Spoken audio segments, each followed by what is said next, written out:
Hi, it's after work on Wednesday. It's a big day. We got family that arrived in town today. Pretty excited about it. You're gonna see them later. I had a good day. I had that breakfast meeting, and I was a good girl. I found something on the menu yesterday, a couple things on the menu yesterday that I liked that were on book, so to speak, one more so than the other. And when it came time, I ordered the good thing, the better thing to eat. So, and it was really pleasant, and I liked it. The whole experience, I didn't feel weird for ordering my healthy food or for having maybe a little more conservative breakfast than anybody else in the group. They're a very non-judgmental group, so I wasn't too worried about it, but my own insecurities are always in the background. So I had, at the restaurant, I had a coconut milk chia pudding with a topping of a little bit of honey, some crumbled dates, and sesame, and an Earl Grey tea, a little pot of Earl Grey tea with no sweetener. And it was lovely, and under 400 calories for the whole shebang, and so that's great. I was very happy with that, and it really held me over for a while. It reminded me how much I like the chia seed puddings with coconut milk. They're very satisfying, and chia seeds is a good protein. So that was really good. And then for lunch, they had Indian food, so I had a bowl of spinach and arugula mixed with some lamb korma, what did I have in there? Some marinated mushrooms and some cauliflower, and then a little bit of a yogurt cucumber sauce. Kind of like a tzatziki, but not quite. Yeah, so I'm doing great for calories for today. I didn't have any snacks at all. Yay, held out. I didn't even have any bone broth, because both of my meals were very satisfying. I'm behind on my water intake because I had a busy day and I just kept forgetting. So I gotta drink the water. I did the same thing yesterday. I realized today that I've been blowing off my water again. So I gotta get back on the water. But it was a good day. I did listen to some podcasts, but only sort of half-heartedly. I had just some stuff going in the background for me, just see if I could consider a few things. And a couple of good points that were brought up. These are just podcasts on mental health and healing that I had running. One of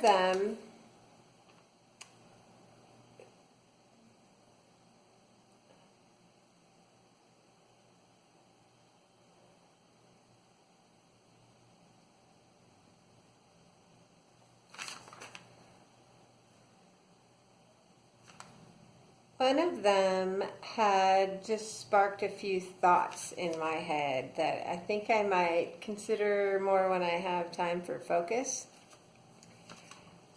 I have, and I think many of us have, struggled with feelings of worth and personal value. And am I worth it? Am I enough for fill in the blank? And so, with that in mind, I was listening to this podcast, and it brought up a pretty good point that most of us have some successes in our life, things we strive for, that we're proud of our accomplishment, or where we feel, I don't know how to say it, it's not entitled, but we feel like we've earned our position, and that we have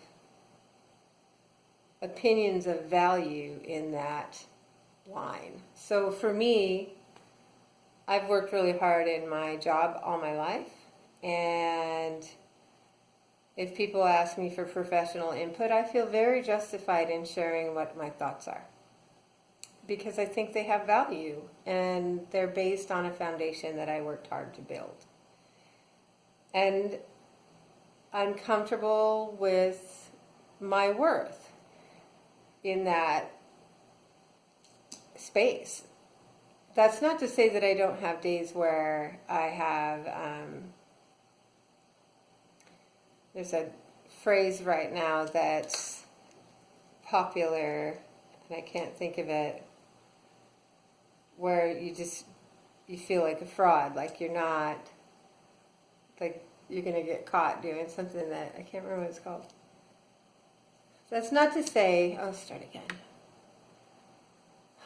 That's not to say that I don't have any insecurities in my job where, I want to make sure that I'm doing my research and giving good input, and I don't want to lead anybody astray. And so I can't talk today.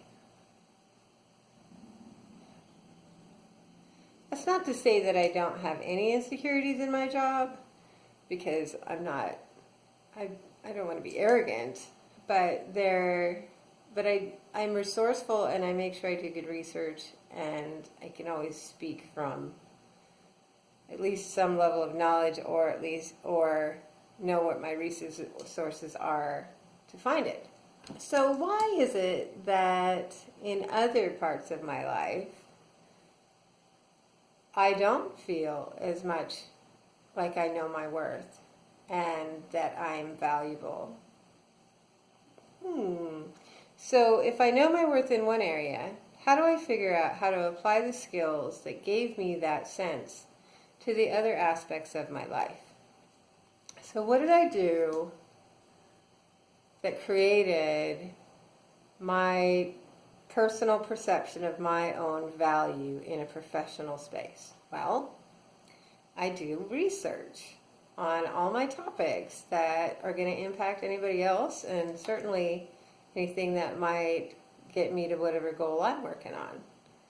Okay, research. I set milestones for myself so that I know that I'm continuing to move forward. Okay, I can do that here. I recognize and I internalize my accomplishments for my own good, but also so that I can continue to reinforce the perception of my value to management. Okay, so how do I do that too? So if you think about it, there is going to be one space in your life that you feel pretty good, at least most of the time, about your value and the contribution that you can make. So what are the steps that got you there into that confident mindset? And how do you create that in the personal aspects of your life that you want to work on? So I'm going to continue to consider that. Because I don't want to become arrogant in my life, but I definitely do want to feel like I know my worth in a personal way. I don't want to undercut myself as far as how I manage myself in relationships and just in general. How do I treat myself? What is my internal dialogue? And so I'm going to see if I can apply some of those things. I do some of those things. I mean, obviously right now in this season of my life, I do a ton of emotional research pretty much every day. I've definitely got milestones that I try to mark along the way as far as fitness and nutrition, and goals. And that as I go along, if I feel like I'm meeting them, I do internalize the accomplishments. But that's harder to do in an emotional way. So I think I need to really figure that out. How do I measure my growth in an emotional way? Well, I think that's through experiences. So, like this weekend, I am pretty proud of myself that I came up with an emotional strategy that seems to be effective and positive for me in creating my personal goals for my expectations of myself and my own behavior over this weekend. That felt like I found something, which maybe it's silly, but in my head there's something about that really clicked for me, and I am in a far better emotional space these last 2 days since considering that than I was. And so maybe that's a milestone. The internalizing of growth, like, okay, I accomplished something, I think will come if I see that I can do the steps. Can I make the goals that I had in mind for my own behavior? And so we'll see how that goes. I'm considering it a bit of a personal challenge. I like personal challenges and that are measurable. And this is actually the only emotional thing I can think of right now that is measurable. And so I want to take advantage of that and really make the most of the experience for a variety of reasons. Personal growth, measurement, all of that, but even more importantly, for the benefit of my family in this circumstance. So yeah. So those are my thoughts for today. How do I apply some of the growth concepts and processes that I use in the most successful parts of my life to my emotional self? And then the other thing, I wrote down a note. The other thing was that I was listening to a podcast about personal forgiveness and accepting all of yourself. And I think we all have times in our life where we have behaved in a way that we don't consider that was true to who we are now. Wasn't behavior that we're proud of or that feels like it was authentic for the character that we were hoping to be or become. And I definitely do. I have some experiences that I just don't share. They're mine, and I'm not proud of it, but it's part of who I am, and it was part of my experience. And I carry shame around those things that I did or things that I allowed to happen around me. And how do I stop allowing the shame of those experiences to make me devalue myself? Well, I'm going to have to come to terms with them somehow. So how do I come to terms with them? And the phrase that I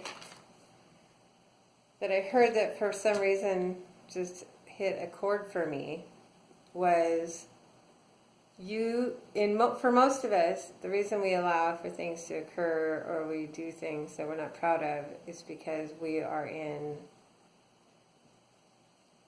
a moment or a position without any power, or we feel that we are, either being controlled by someone else or controlled by our emotions in the hope of creating safety or love in the context of someone else who's abusive to us.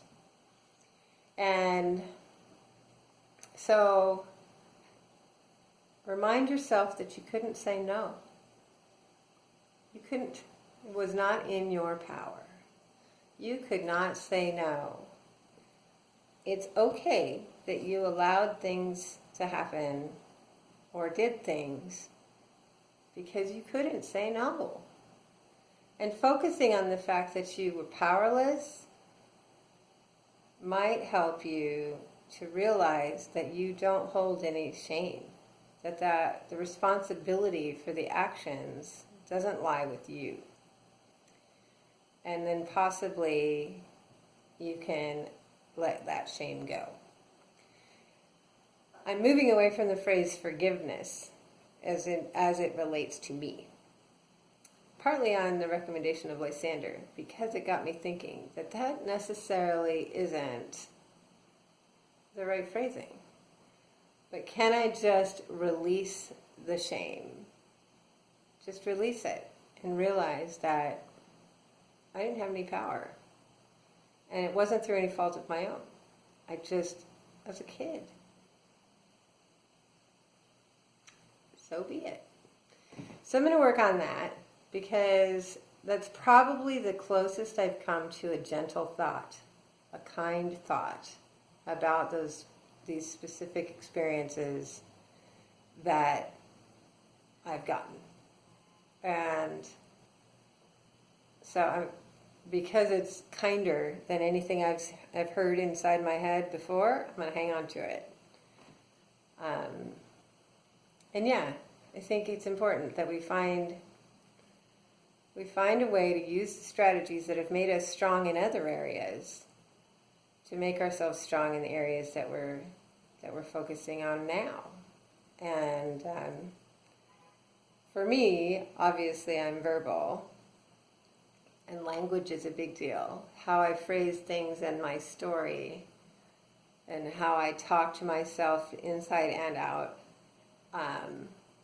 makes a big difference on how I process things. And so I think I may have found a little bit of language right there that can help me. And if I can release some shame around some of those most negative experiences, then by extension, I will stop judging people that I perceive to be mirroring those behaviors that I feel shame about, because that's really where we judge people most harshly, is if we see them behaving in a way that looks like the thing we're most horrified of in ourselves. So if I have done a thing and this is what that picture looks like, and they're mirroring that behavior, I will judge them harshly. And I do it. It's human nature, because I didn't like that in myself. And I certainly don't want anybody to know that I had it in me to allow these experiences to occur. And this person is mirroring that behavior, and so I judge them, and I'm angry and defensive and all of these negative emotions. So if I can figure out how to not forgive myself, how to stop myself there, if I can figure out how to let that shame go, just release it because it doesn't belong there, then the behaviors that I see mirrored back at me should become less offensive. I should be able to figure out how to be kinder to this person, because this is just their part of their process. This is their experience. And if I'm trying to live a life where I profess to be striving for authenticity in my life and kindness and compassion, how is it that I can't allow somebody else to have their authentic experience without anger and judgment? I don't want that judgment, so what am I dishing up? So all of these things are like a circle. If I can figure out how to grow in this way, I can become more compassionate, non-judgmental, and accepting of others, no matter whether their experience is in alignment with mine or not. And in being compassionate and kind, it just feeds itself. And so I think I can try to get that wheel rolling, but it's going to take some work. I hope that made sense, all of it. It is connected in my head, but I should have probably given myself a Visio. I should have written it down or something, the path, so that it would make more sense in explaining it. But to me, they do all make sense. And ultimately, it'll feed the goal for the weekend and for myself as a whole. So, I'm going to get ready to go. And I don't know what we're having for dinner. I'm going to be winging it, so I'm going to stay strong. I know that the family that I'm meeting up with is aware of my goals, and so they're supportive, of course. So it shouldn't be a big deal to stay on book, but I'm super looking forward to it. So you guys have a good night. We'll see you later.